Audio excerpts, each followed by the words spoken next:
امن پسند شہری بن کر رہیے اور اس بات کو ذہن میں رکھیے کہ حالات بدلیں گے، 100% بدلیں گے، حالات کبھی یکساں رہے ہیں نہ رہیں گے، اس لیے کہ حالات پہلے کبھی یکساں نہیں رہے۔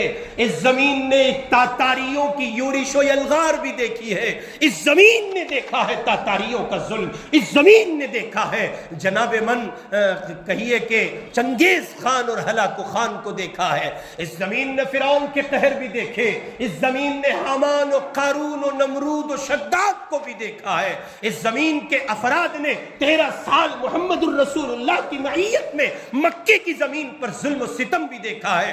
ابو جہل کی نالائقی اور اس کی سفاکیوں کا مظہر بھی اس زمین پر دیکھا جاتا رہا ہے، لیکن کیا وہ حالات رہے؟ کیا مدینے کی صبح نو نہیں آئی؟ کیا مدینہ منورہ مرکزی اسلامی کے طور پر متعارف نہیں ہوا؟ کیا زمین کے وہ خطے آباد نہیں ہوئے اور فتح نہیں کر لیے گئے جن زمینوں کی بشارت امام الانبیاء حضرت محمد الرسول اللہ صلی اللہ علیہ وسلم نے دی تھی؟ لیکن سوال یہ کہ حضور پاک نے جو کچھ کرنے کو کہا تھا آج بھی وہی کرنا پڑے گا، تب جا کر حالات بدلیں گے۔